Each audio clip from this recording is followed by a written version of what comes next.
Good morning. In this session today, we're going to talk about getting started and navigating the main study assistant dashboard in PRISM.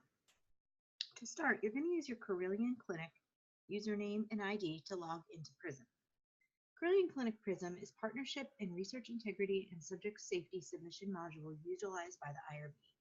It's a paperless electronic method for researchers to submit, track, and review scientific, regulatory, and compliance information required for the safe conduct of human subjects research at Carilion Clinic.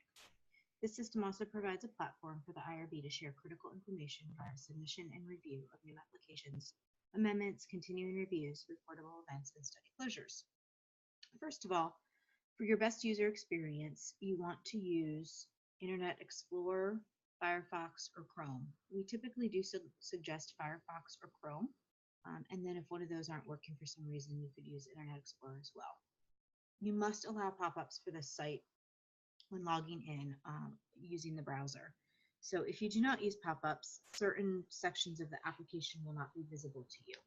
So first, I highly suggest you close all browsers. You open your new browser and you go to the website. I'm going to be utilizing the test site today, and so you can look at the user guides for the correct URL for the live system. You're going to log into the system using your Carilion username and password. I'm going to use a test account here.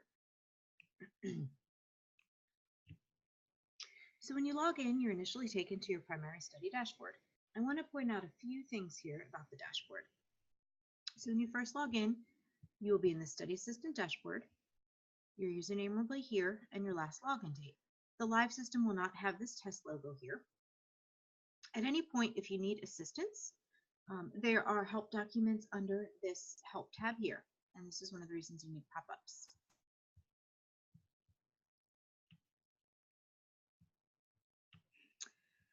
So here you have your user guides, which is what I'm going to be going through today for the getting started and navigating. You have a consent template. You also have a help submission ticket.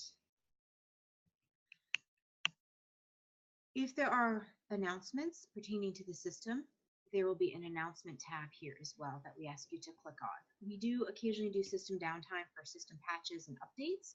If you click on the announcement and see that the system is down, please do not enter any data. Obviously, if you're in the system, it's still functioning, but we are sometimes in there changing applications and doing patches. While you may be able to get in, if you enter data, it could potentially be lost if the system then goes down again while you are entering your data in. So we ask you, if we've said the system is down, even if you're able to get in, to get out and wait until we say the system is back online for you to do any applications. If you noticed under that help tab, there was a place to submit a help ticket. You can always call the IRB, but if you're having an issue with the system that seems like a glitch, we do ask you to utilize that help ticketing system. It helps us track them better and also allows you to provide a screenshot of the issue you're having so that we can do some troubleshooting. But again, if you're unable to, if you review the user guides, your question's not answered, you submit a help ticket, you can also always give us a call. Okay, so basically, I'm just going to give a brief overview. If you have something that is pending in your court, say you are a principal investigator and a study coordinator has submitted a study and is ready for you to sign off, you will have a task. When you come in, you can easily click that task, and it will bring you down to the study for which you have something to complete a task for, and you will just click on that click to open button. And that should take you directly to the page where you need to sign off. In this case, the task was a peer review response form from the IRB. So if the IRB sends stipulations back to you, the researchers will have a task in their queue for them to respond to. But this would function the same as if a PI had an application to sign off on, or a department chair or signatory had an application to sign off on. We always recommend, if you notice that I use the back bar in the application rather than in the browser, and that seems to function better. You have some study operations here under this toolbar here. You can utilize this section to create a new study, to view your existing studies, to start a study submission form. These are basically for studies that are approved. They're post-approval submissions that you have to do. So those would be amendments, continuing reviews, promptly reportable events, things like that. You could do this. And basically it just brings you down to your study that you have.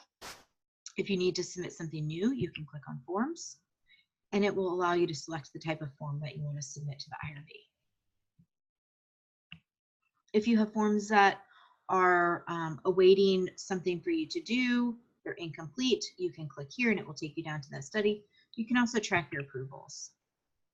So in this, I actually don't have any approved studies in this test account. I have a lot in draft, but if you had an approved study there, you would be able to find that as well.